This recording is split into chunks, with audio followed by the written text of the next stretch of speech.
Brendan McDaid, race organiser of the Northwest 10Ks with me. To say it's an event that's gone from strength to strength, I suppose, an understatement at this stage, Brendan. But the amazing thing about the Northwest 10K is the way it's sustained itself. We've had plenty of things that have started and finished since it, but it is an event that has become just a landmark on the calendar, you would say, here in the Northwest now. Very much so, Charlie. I mean, we started off, I think the first year there was roughly about maybe 600 runners in it, walkers and runners in it, and it's grown now to over maybe 2,500 altogether. And I think it has progressed because of this event is something that people do every year, regardless who the charities are. It might be their only event every year. And we find that the same people come back year in, year out. Yeah, that's the interesting thing about the Northwest. It is an event that people probably only do once a year. I mean, there's loads of 5Ks, 10Ks that we see, and you'll have those people competing in the Northwest 10K. But there's hundreds and hundreds and hundreds of people who just come for this event. There is, and that has been the case over the years. Although I think last year was our first year that we've seen more people actually running than walking. You know, which is probably a sign of all the 5Ks, 10Ks.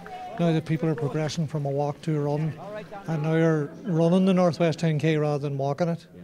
From an organisational point of view, I mean, it is a big event. There's a lot of people coming in, so it's not something that just you can arrive on the morning and hope everything's going to go well. Brendan, there's a lot of thought goes into it, the route and what happens on the day.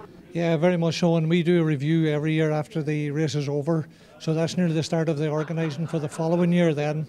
And we, as I say, review what what went right and what went wrong, and then try and adjust it along with the Gardaí and the different Red Cross and our own committee, and look at everything that we done in previous years and try and improve on it. Yeah.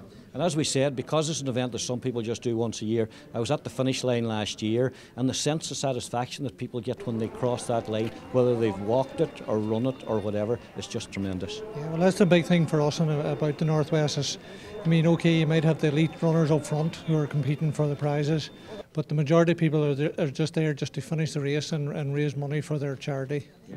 What sort of numbers are you hoping for this year, Brendan? I think with the boom that's on at the moment, I think we can top the 3,000 mark. I mean, that'll be our target, and I think it could be half and half between runners and walkers. Yeah, that would be some achievement to get it up to 3,000, wouldn't it? Yeah, because for many years our target was to try and reach 1,000, and all of a sudden it just went right past that. Then our next target was 2,000, and now we've gone to 2.5 last year. So I think it's realistic to say we could hit the 3,000 this year. And finally, any advice to people who are thinking about doing it? A lot of people in their minds will have committed to doing it, but there might be some wondering. Any advice to them? Well, the always advice is, first of all, maybe even to seek medical advice leading up to it.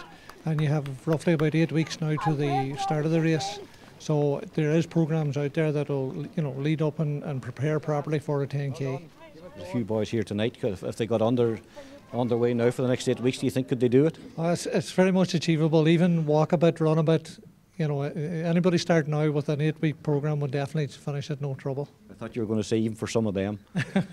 All of them. I rule nobody out. Thanks, Brendan. Right, thanks so much.